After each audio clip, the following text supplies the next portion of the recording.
Welcome to the Debt-Free Discovery. This is Michael Sokolik Jr., MSJR, financial coach, where we learn that all hard work brings a profit, but mere talk leads only to poverty. Debt is dumb. Let's learn how to crush it, stay out of it, and never go back into it. We're going to learn how to give generously beyond your wildest imagination. These are all biblical principles that have stood up to the test of time. Get ready. This is the start of the Debt-Free Discovery. Hello and welcome to the Debt-Free Discovery. My name is Michael Sokolik Jr. and I am a financial coach. I'm so glad that you decided to join me today. And people ask me, what do you do as a financial coach? Well, a couple of things that I don't do. I don't sell investments, I don't sell insurance, and I don't plan your future like a financial planner would do. So what I do as a financial coach is I help you learn how to control your behaviors. It's pretty simple. I teach you how to get on a budget. I teach you how to stay out of debt or get out of debt, whichever it may be. I teach you how to get in touch with the right people to get insurance, to get your investments rolling, things like that. So as a financial coach, I'm here to help you save money, to get out of debt, to live on a budget, to give generously beyond your comprehension what you could ever give. And that's really what I do as a financial coach. So I'm so glad that you're tuning in today, again, to the Debt-Free Discovery. My name is Michael Sokolik Jr., so I just want to jump into it real quick. I've got a short list here of things, of what it takes to create a budget and how to get through that. So the first thing that you have to do in a budget before creating a budget is you have to work. Oh man, that's that four-letter word. I probably just smacked a few of you around a little bit with that one. But seriously, you got to work. Well, I have a job. Good for you. Does that job cover your expenses? That's the question. See, a lot of times those jobs don't cover people's expenses. They got to get a second job. Well, why is that? They're probably in debt. They're probably mismanaging their money. You see, Proverbs 14:23 says that all hard work brings a profit, but mere talk leads only to poverty. You probably heard that in the introduction here to this podcast or to YouTube, whichever one that you're watching on. And I want to welcome you in both. Make sure you like, subscribe, and turn on your notifications and keep following us on social media. Anyway, all hard work brings a profit. All hard work brings a profit. So if you have one job and it doesn't cover your expenses, you might need to look at getting a second job. Okay? A lot of people look at that and they're just like, there's no way I could fit a second job into my schedule. Then we got to figure out something in your budget to cut those expenses back. You got to pick one or the other. Okay? So the first thing that you have to do, though, is you have to have a job, because mere talk leads only to poverty. If you don't have a budget, or if you don't have a job, you can't create a budget. It just doesn't work that way. The second thing that you have to do is you actually have to create a budget. So if you have a job and you have an income, now you got to create a budget. So what's the first thing that I do in my budget? People ask me all the time, well, what's the first thing I should budget for? How do I do this? The first thing you should budget for is you should give. Give my money away. Before I do anything else, I need to give money. Wow. Why would I give money away to people? I teach biblically based principles when it comes to financial management. So the first thing that we do is we give. So look, non-Christians out there, I truly encourage you to get into God's Word and study what it is to give, study what it means to live by biblically based principles. And it's always my hope that if you're not a Christian and you're looking at this, that you do become a follower of Christ. Now look, if you're just dead set on not doing that, fine. But I still encourage you to give first, and give at least 10% first. And the reason that I say that is because giving brings tons and tons of joy, tons and tons of happiness. So that is the first thing I want you to do, is recognize that this is not mine. This money is not mine. This is gifted to me for my hard work that I've been putting in, so that it will help me to live and to give. Okay? So when you're creating your budget and you give, all right, I want you to remember that this is not mine. This isn't mine. I'm just giving back. I'm just giving back what's been given. All right, so we got scripture in Genesis 14:20, Genesis in 28. In Leviticus, we got some laws written there about giving. Malachi, God's telling these guys, test me in this, bring the whole tithe in the storehouse, test me in this. 2 Corinthians, Paul is writing to the church in Corinthians telling them, hey, look, guys, give whatever God puts on your heart, man. You don't have to give 10%. I still look at 10% as a minimum just because you still got 90% that you get to keep. So for every $10, you get to keep $9 of it. That's a lot of money to have to still budget. All right, 90% of your income. So that's the first thing that you got to do is you've got to give when you're creating your budget. All right, so the next thing, now here's a kicker though.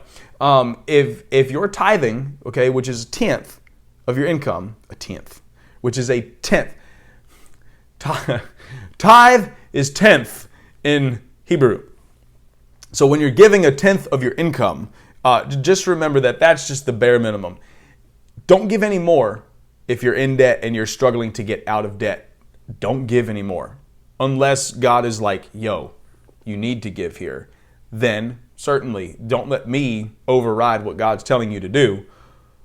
But seriously, if he's not telling you to give any extra somewhere else and you don't have peace about it, don't give, because you got to get yourself out of debt. You've got to get out. We'll talk more about that later. So the next thing that we do is we want to save. So we want to give. First you want to work. Then you want to give. Then you want to save. Well, so many people, it irks me to death. If I got some money left over, I'll put it away. No, you won't.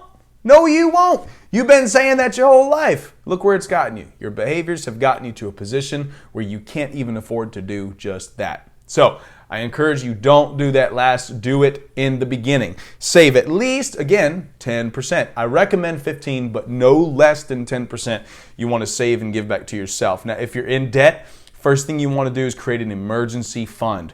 I recommend $1,000. Some of you have heard of Dave Ramsey. Some of you love him, some of you hate him, some of you love and hate him at the same time.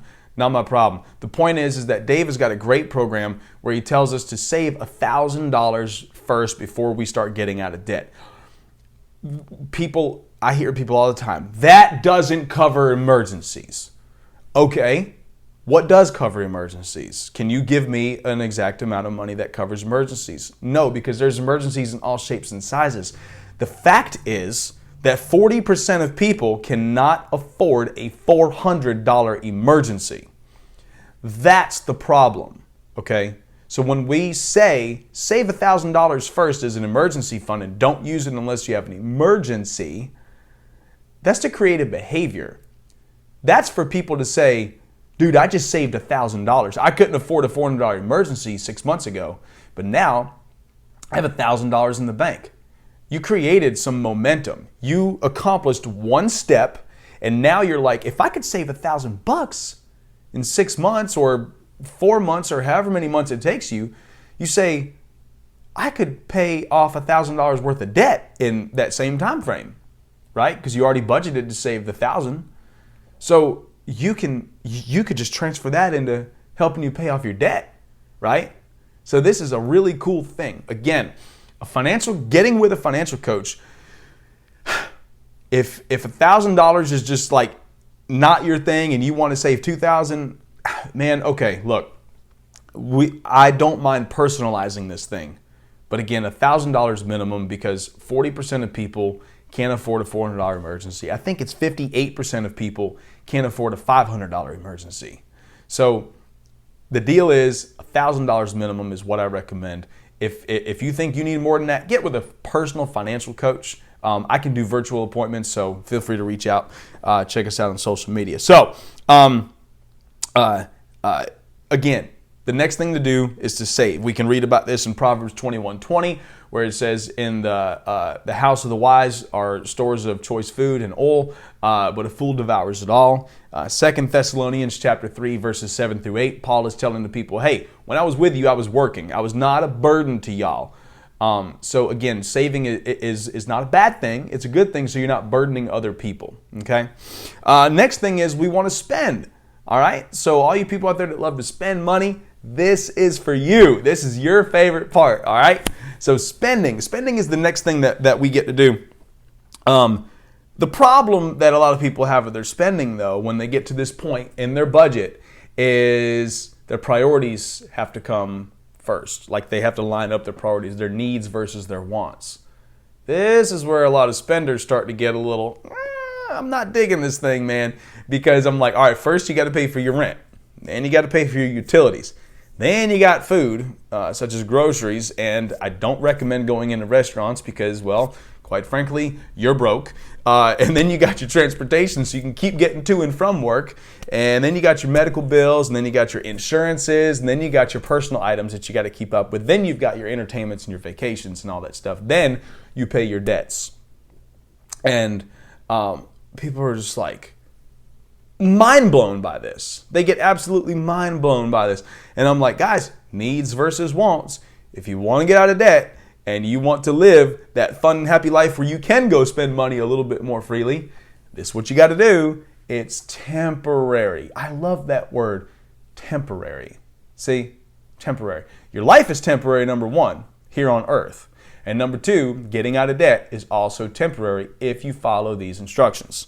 So, your wants always come last. Now, again, Christians, Luke chapter 12, verse 15. Jesus telling people, he's like, life does not consist in the abundance of one's possessions. Before that, he tells them, watch out, be on your guard against all kinds of greed. Okay? Life does not consist in the abundance of one's possessions. So you got to be careful. But check it out, spenders. Ecclesiastes 3:13. King Solomon is writing and talking about, the meaning of life and the purpose and why we're here. And he keeps talking about everything is meaningless. But in that, he's also telling us, like, it's good to eat, drink, and be merry and, like, enjoy the fruits of your labor. You can see that in 3:13. It's all through Ecclesiastes. It's just that Ecclesiastes 3:13 kind of sticks out to me. So, again, God's going to give to his financially obedient children. He's going to give to his children who are not financially obedient as well. But if you're financially obedient and you're trying to get out of debt, you're creating a budget, and you're doing what God's called you to do, you're managing your money well, he's going to continue to bless you in that. All right? This is not a prosperity gospel where he's going to bless you with millions and make you so rich, blah, blah, blah, blah, blah. No, he's going to bless you to help you continue to get out of debt. He's going to bless you to continue to meet your needs. He's going to continue to bless you so that you can give. See what I'm saying? This is not for your selfish gain, not for your selfish reasoning. He's going to continue to give to the financially obedient so they can continue to be financially obedient. Okay? And again, it starts with giving. Then you're saving, then you're spending. All right, the next thing that we teach about creating a budget is debt. Okay, is debt. Notice I told you in the budget that debt payments come last. Why do debt payments come absolutely last? Well, look, if you don't reach that line where you're above the line, you don't get paid if you're in debt. Well, people say, oh, you're going to kill my credit score. Does your credit score really matter at this particular moment? You're going to get it paid off. But seriously, that's all you can think about is your credit score at the moment? Dude, you're drowning in debt. You can't afford a $400 emergency, and you're worried about your credit score? You got a problem. You have a problem. You need to check your heart. That's what you need to do. And you need to figure out, that's a first world problem. You need to figure out something. Okay? So again, your debts get paid last because look, if you can't pay for your house, right? If you don't pay for your house, you don't pay for your utilities, you don't pay for your food and your transportation, you're never going to be able to pay your debts anyway. Get those things taken care of. Prioritize your budget, and I promise you'll be able to pay your debts. But if you're doing this to where it's like, well, if I do all those four things, I don't have any money for my debt, you're doing something wrong. We got to figure something out, and that might mean getting a second job or finding a place to cut expenses, okay? So don't come, running to me, oh, he said don't pay my debts. No, that's not what I'm saying. Not what I'm saying, because right here in Proverbs chapter 6, verses 4 through 5, we actually read where Solomon is telling his son, he's like, look, if you get yourself in debt, free yourself, deliver yourself, escape like a gazelle from the hand of a hunter. Okay, I don't know if you've ever seen that video where the cheetah is chasing the gazelle and the gazelle gets away. Now, look, you got to search really hard to find videos like that because those videos don't sell. The ones that sell people's entertainment is the ones where the cheetah gets the gazelle.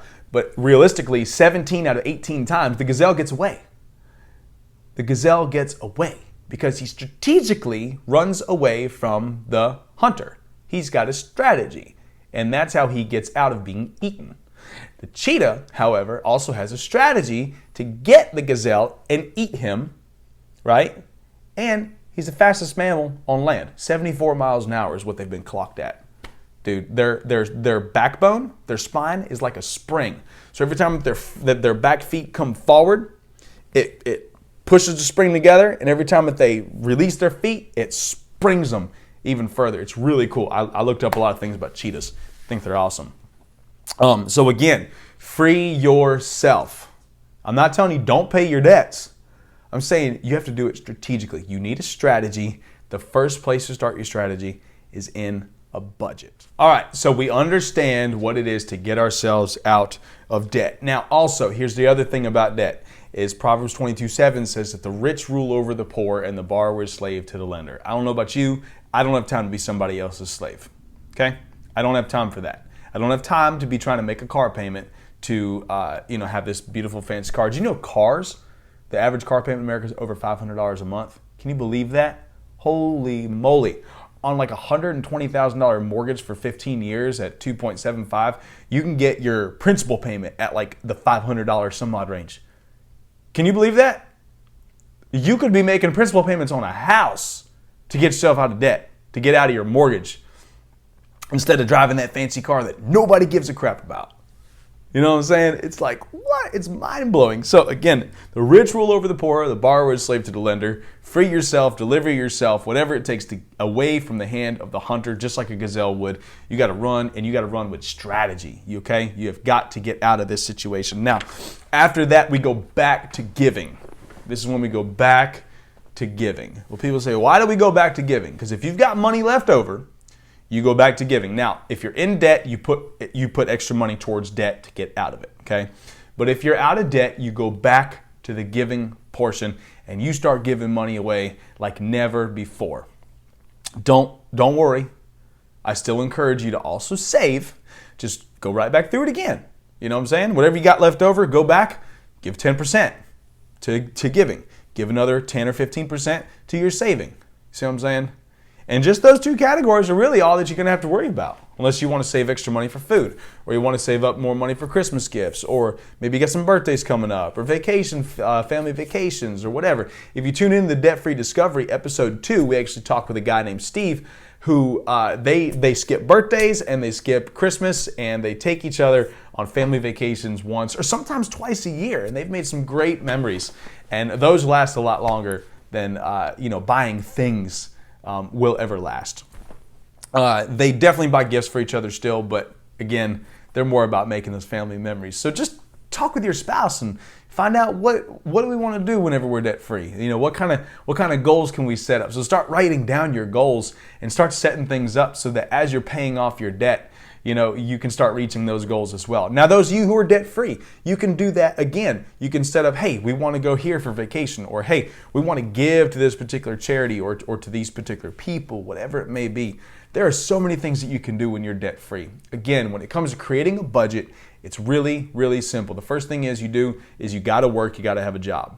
Then you got to give, then you got to save, then you got to spend, and if you're in debt, you got to pay off your debts. When you're all done with that, you go back to the top and you start giving again, and you just work your way right on back through. All right, so again, this is the Debt-Free Discovery. My name is Michael Sokolik Jr., MSJR Financial Coach. Find us on YouTube, find us on Spotify, Apple Podcast. There's another one I think we're on called Resume Podcast or something. I can't remember. What else are we on? Instagram and Facebook, so make sure to check me out there. We got a lot of great content that we're building for you guys and for you girls. I'm also a public speaker, so if you would like to book me to come out to your church or to your school or to your workplace and talk to your employees, we can do that as well. Come out and talk to you publicly, speak to you. You like how I did that, right? That was pretty cool. We'll come out, we'll publicly speak to you about finances. We'll just run through the whole thing of what it means to be debt-free, what it means to live, what it means to give when it comes to being debt-free. There's so many options. Man, I could sit here all day long and just talk about these things. Now, for all the haters out there, I want you to understand one thing, is that this debt-free discovery is not about getting rich. Now, you'll get rich eventually if you follow the savings plan that your financial advisor or your financial planner can help you set up. eventually. But this is not a get-rich-quick thing. This is not a get-rich-at-all thing, really. This is a get-out-of-debt. This is a manage your finances well. This is a don't live with that heavy heart. Did you know that 50% of marriages will end in divorce in America? In that, the number one leading cause is money fights. Money fights. So this isn't about getting rich. This is about saving marriages. This is about saving your anxiety, your depression. This is about saving you from economic dangers of compounding against yourself. This is saving you from a spiritual danger of presuming upon the future, right? And thinking, oh, I can pay it back. This is to help you in a lot of areas. So for all the haters, that's what this is about. This isn't about getting rich quick. This is about managing your money, changing your behaviors, and living and giving like you've never could have ever imagined. So again, Michael Sokolik Jr., the Debt-Free Discovery. Thank you so much for tuning in. This has been a lot of fun. Again, be sure to follow us on social media, like, subscribe, and turn on your notifications if you're on YouTube, if you're on Spotify or Apple Podcast or Simplecast or wherever. Make sure that you like and you follow the podcast series, The Debt-Free Discovery. We'll see you in a town near you. All right, take care, everybody. Bye. Thank you so much for tuning in to the Debt-Free Discovery. Don't forget that diligent hands will rule, but laziness ends in slave labor. We hope that you learned something today that you can take with you for the rest of your life. Remember, debt is dumb. Don't forget to crush it, stay out, and never go back in. Also, give generously. It's not yours to keep. Thank you so much for tuning in to the Debt-Free Discovery.